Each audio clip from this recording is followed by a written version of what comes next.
Hey there. So remember the question we threw at you in the last video? We asked, which European country held the reins in India for close to 450 years? Bet you've been racking your brains over it, huh? Well, hold on to your seats because here comes the answer. Portugal. The total area under the Portuguese control was 1,619 square miles. In fact, Goa accounted for the bulk of the Portuguese India in terms of both territory and population. So after India became independent from the British rule in 1947, it wanted to bring together areas that were previously controlled by France between 1949 and 1954.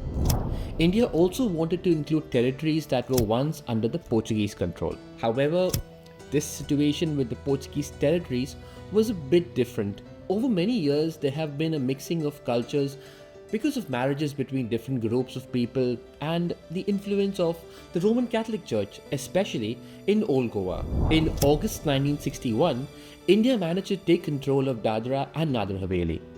However, Portugal refused to give up other territories despite India asking for them. The Indian Prime Minister Pandit Jawaharlal Nehru said that India had run out of patience, and despite attempts by other countries to calm things down, Indian forces invaded Goa, Daman and Diu on December 18, 1961. Portuguese India ended when Portugal stopped resisting the Indian rule the very next day. So the areas that used to be Portuguese became part of India as the union territories of Goa, Daman and Diu. जहाँ तक गोवा का सवाल है वहाँ भी हमारी नीति वही शांति की है, लेकिन एक बात मैं आपसे कहा चाहता हूँ कि गोवा एक इम्तिहान हमारा, अगर आप चाहें है, अगर गोवा एक इम्तिहान कहिए पोर्चुगल का, हाँ है. In 1987, Goa became India's 25th state, separating from the Union Territory. After ruling Goa for 450 years, the Portuguese left Goa after it was liberated by the Indian Armed Forces on December 19, 1961. While leaving Goa, they gave a gift to the people here. According to the law in Goa, anyone who was born in Goa before 1961, their children and grandchildren are eligible for a Portuguese passport and nationality. Now, a number of people took advantage of it and others remained loyal to India. Though Portugal embassies in India do not provide concrete data on the number of Goans granted citizenship over the years, but passport agents who've helped applicants through their paperwork estimate around 300,000 to 400,000 Goans have become Portuguese citizens since Portugal joined the European Union in 1986. Now, this reminds me, if you want to also opt for your Portuguese citizenship and want help with your paperwork, then make sure to book a free one-on-one consultation call with me and I will answer your questions for 20 minutes straight up. Now, let's get back to the topic.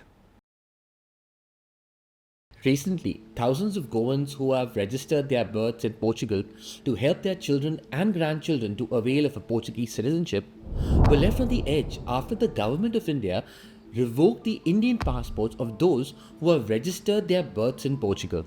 Now, while the Portuguese government has no problem with dual citizenship, India, on the other hand, does not allow dual citizenship.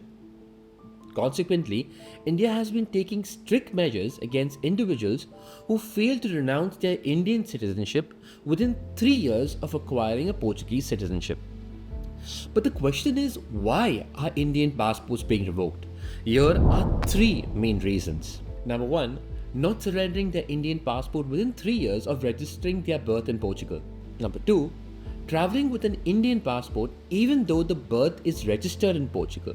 And number 3, renewing an Indian passport even though the birth is registered in Portugal.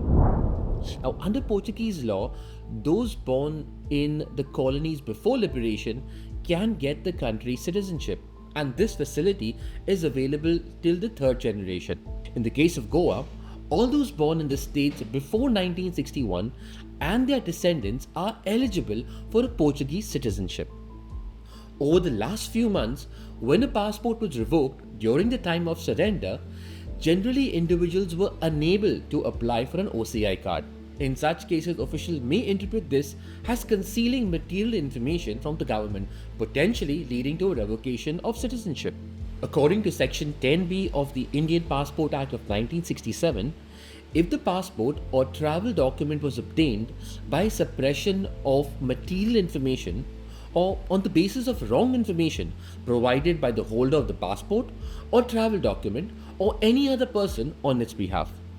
Therefore, revoking a passport is legal as per Section 10B of the Passport Act of 1967. But why randomly Goans are being targeted? On November 2023, a resident of Kandolim in North Goa, Bardes Taluka, went to the regional passport office to surrender his Indian passport. However, his Indian passport was revoked under Section 10B of the Indian Passport Act of 1967, saying he had suppressed material information and that he was already a citizen of Portugal at the time of renewal of his Indian passport in 1921. In fact, another individual who got his birth registered in Portugal in 2015 was issued a notice for his revocation of his Indian passport, which cited a Ministry of External Affairs circular dated November 30, 2022. This circular says that the passport may be revoked by invoking Section 10B of the Indian Passport Act of 1967 since the holder of the Indian passport obtained it by hiding important information about acquiring foreign nationality. He or she is not eligible to obtain an Indian passport under these circumstances. So, as per the Citizenship Act of 1962, Section 3, Subpara 2, Goans ceased to be Portuguese citizens after liberation and they automatically became citizens of India. But their births have been registered in Portugal because Goa was a Portugal colony before 1961, right? Technically speaking, only the Portuguese government can cancel the citizenships. So, therefore, by law of both countries, Goa are citizens of both India and Portugal. However, India does not allow dual citizenship to those who voluntarily acquire it. But in the case of Goans, the Portugal citizenship is not voluntary. It's technically by birth. Under Portuguese law, if Goans whose birth is registered in Portugal apply for Portuguese citizenship, they automatically become naturalized citizens. Their birth is just transcribed because they take them as their citizens. To understand the situation better, let's examine what is the difference between transcription and registration. The birth of a child is registered in the land he or she is born, but what if the child wants to move from one country to another? Can we change the registration of birth? Well, the answer is a no. Once the birth is registered, it can't be changed. But still, there is a way to tackle the situation. Number one, registration of birth. This refers to the official record of a person's birth details in the government records. In India, birth registration is a mandatory legal requirement under Registrations of Birth and Death Acts of 1969. It invokes submitting information about the birth such as the date, the time, the place, the parents' details to the local municipality or rural authorities within a specific time frame after the birth occurs. So once registered, a birth certificate is issued as a proof of the birth event. Now let's talk about transcription of birth. Transcription of birth, on the other hand, typically refers to the process of transferring or copying the details of the birth record from one jurisdiction to another. This is often necessary when a person's birth occurred in a foreign country and they need to have their birth details officially recognized or recorded in their home country. For instance, if an Indian citizen is born in a foreign country, their birth details may need to be transcribed from the foreign birth certificate to the Indian government records for various legal purposes such as obtaining a passport or availing of a government service. Now, here is the catch-22 situation.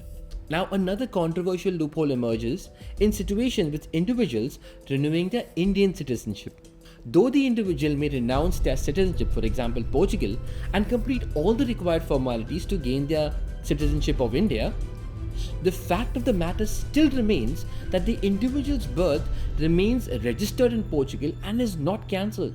So technically they still are Portuguese citizens.